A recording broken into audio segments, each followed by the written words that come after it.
Hi everyone, welcome to another video. So friends, আজকে আমি বলতে চলেছি যে ফেসবুক পেজ কীভাবে ডিলিট করতে হয়। শুধু ফেসবুক পেজ নয়, ফেসবুক অ্যাকাউন্টটাও সেম প্রসেস অ্যাপ্লাই করে তোমরা ফেসবুক অ্যাকাউন্টটাও ডিলিট করতে পারো। চলো বেশি কথা না বলে ফেসবুক পেজটাকে আমি ডিলিট করার প্রসেসটা তোমাদের বলে দিই। সো প্রথমে তোমাদের করতে হবে, তোমাদের ফেসবুক যে একটা অ্যাপ থাকে, ফেসবুক অ্যাপটাকে ওপেন করে নিতে হবে। ওপেন করে নেওয়ার পরে কিন্তু তোমাদের এখানে চলে আসবে অনেকগুলো সেটিংস করার এখানে কোনো দরকার নেই। এই যে এখানে দেখতে পাচ্ছ তিনটে লাইন আছে, তিনটে লাইনে ক্লিক করতে হবে। ক্লিক করার পরে কিন্তু তোমাদের এখানে যে ফেসবুকের নাম থাকবে কিন্তু এখানে নামটা শো হবে। নাম শো থাকার পরে কিন্তু তোমরা যেখানে ফেসবুক পেজ খুলে রাখো পেজটা কিন্তু এখানে দেখতে পাবা। এই যে দেখতে পাচ্ছ এখানে কিন্তু ফেসবুক পেজটা দেখতে পাবা। সো প্রথমে তোমাদের ফেসবুক পেজটাকে লগ ইন করে নিতে হবে। তো আমি আমার ফেসবুক পেজটাকে লগ ইন করে নিচ্ছি। সো এখানে সবাই ঘাবড়ে যায় যে এখানে কি সেটিংস করব না করব, মানে মানুষ বুঝতে পারে না। তো চলো আবার এখানে দেখাচ্ছি তোমাদের। এই যে এখানে ফেসবুক পেজের লোগো আছে, লোগোর নিচে তিনটে লাইন আছে। সো এই লোগোটাতে ক্লিক করে নাও। ক্লিক করার পরে কিন্তু এখানে আবার দেখতে পাবা এখানে একটা সেটিংস অ্যাপ আছে। সেটিংস অপশানটাতে এখানে কিন্তু ক্লিক করতে হবে। ক্লিক করার পরে কিন্তু এখানে তোমরা ফেসবুক পেজ ডিলিট করতে এসছো, তাই তোমরা এখানে মনোযোগ সহকারে দেখো। ফেসবুক পেজ সেটিংস হয়ে যায় এই যে এইটা। কিন্তু যারা অ্যাকাউন্ট ডিলিট করতে চাও তারা কিন্তু এই যে অ্যাকাউন্ট ডিলিটের এখানে লেখা আছে অ্যাকাউন্ট, এখানে কিন্তু তোমরা ডিলিট করতে পারবে। সো চলো ফেসবুক পেজটাকে আমি এখানে এই যে এখানে দেখতে পাচ্ছ ফেসবুক পেজটাতে প্রথমে ক্লিক করে নিই। তো ফেসবুক পেজ সেটিংস ক্লিক করে নেওয়ার পরে এখানে কিন্তু এখানে দেখতে পাবো তোমরা এখানে অনেক কিছু সেটিংস তোমরা অ্যাপ্লাই করতে পারো। হয়তো নাম চেঞ্জ করতে পারবা, কোনো কিছুর পাসওয়ার্ড সব কিছু এখানেই পাবা। তো আমি এসেছি ফেসবুক পেজ ডিলিট করতে, তাই আমি ফেসবুক পেজটাকে ডিলিট করব। সো ফেসবুক ডিলিট করার জন্য এখানে পেজটা ডিলিট করার জন্য এখানে নিচে আস্তে আস্তে নামাও। নিচে নামাতে দেখতে পাবো তোমরা এখানে Facebook page information. So Facebook page information লেখা থাকলে তোমাদের এখানে দেখবা 4-5টা অপশান লেখা থাকবে। অপশান বলতে গেলে এখানে অ্যাক্টিভিটি লগ, এখানে এই যে দেখতে পাচ্ছ access and control. So Facebook পেজটাকে ডিলিট করার জন্য এই অ্যাক্সেস অ্যান্ড কন্ট্রোল এটাতেই ক্লিক করতে হবে। সো আমি ক্লিক করে নিলাম। ক্লিক করার পরে কিন্তু এখানে আবার একটা নতুন সেটিংস চলে আসবে। সো এখানে দেখো, এখানে তোমাদের আর একটা মনে সন্দেহ থাকে যে আমি কি ফেসবুকটাকে ডিলিট করব সারা জীবনের মতো নাকি কিছুদিনের জন্য বন্ধ রাখবো। সো এখানে আমি চাই ডিলিট করতে, তো আমি ডিলিট করার জন্য আমাকে এখানে সিম্পলি ক্লিক করতে হবে। সো আমি ক্লিক করে দিলাম।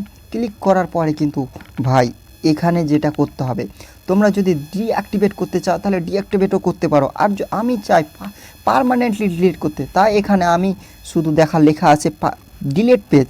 তো আমি ডিলিট পেজে ক্লিক করে দিলাম। সো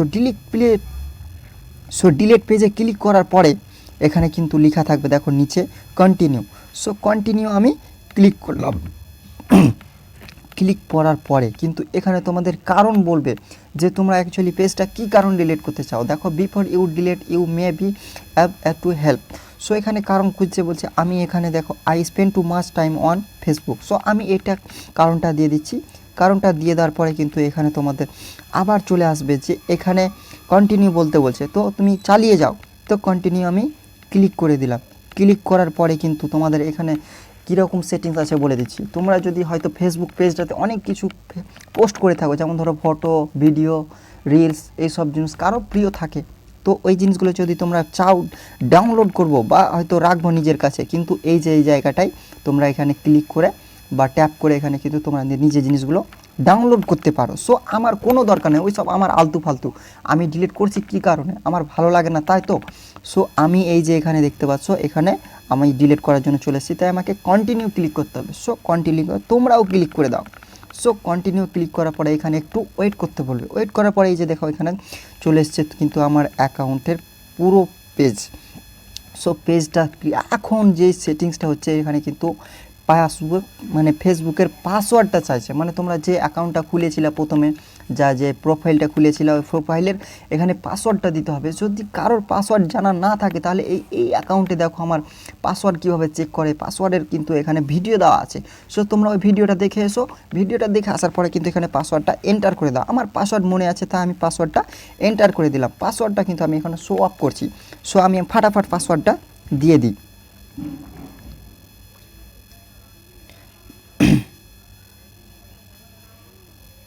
সো পাসওয়ার্ডটা দিয়ে দেওয়ার পরে কিন্তু আমাকে এখানে কন্টিনিউ লিখতে বলছে। কন্টিনিউ লেখার পরে কিন্তু এখানে আমি কন্টিনিউ ট্যাপ করে দিলাম।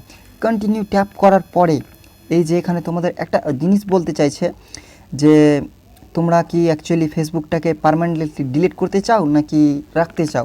যদি রাখতে চাও তাহলে কিন্তু তোমরা রাখতে পারো, ক্যান্সেল করতে পারো, কিন্তু আর যদি না রাখতে চাও তাহলে এখানে কন্টিনিউ চালিয়ে যাও। তো আমি রাখতে চাই না, তাই আমি কন্টিনিউ করে দিলাম। কন্টিনিউ করার পরে কিন্তু ভাই এখানে কিন্তু আর একটা তোমরা ভাবতে পারো, মনোযোগ সহকারে দেখতে পারো যে তুমি যে ফেসবুক পেজটা ডিলিট করতে চাইছো, তো অ্যাকচুয়ালি কি তুমি ইচ্ছা মতো ডিলিট করছো নাকি এখন ভালো লাগছে না বলে। সো আমি ভাই আমার মন চাইছে যে আমি ডিলিট করে দেবো। আবার হয়তো তোমাদের মনে সন্দেহ আছে যে আবার 10-15 দিন পরে যে আমি ফেসবুকটাকে ডিলিট করেছি, ইস পেজটা যদি এখন থাকতো তাহলে আমার হয়তো ভালো হতো। কিন্তু ভাই এখানে এই যে লেখা আছে দেখো 30 দিনের মধ্যে কিন্তু তোমরা ফেসবুক পেজটাকে আবার লগ ইন করতে পারো। সেখানে অ্যাকাউন্ট সেটিং আছে, সেটিংসে যেয়ে কিন্তু তোমরা লগ আউট করতে পারো। আর এই যে এখানে কোথায় তোমাদের করতে হবে, এই যে দেখো going to account settings. So account সেটিংসে যে তোমরা কিন্তু পেজটাকে আবার মানে পেজটাকে রিফ্রেশ করতে পারবে। সো আমি আমার কোনো দরকার নেই, আমি সিম্পলি ডিলিট করতে এসেছি, তাই আমি এই যে এখানে দেখতে পাচ্ছ ডিলিট পেজ। সো আমি ডিলিট পেজে ক্লিক করলাম। সো ডিলিট পেজে ক্লিক করার পরে একটু তোমাদের ওয়েট করতে হবে। সো ভাই আমার ফেসবুক পেজটা কিন্তু একদম পুরোপুরি ডিলিট হয়ে গেছে।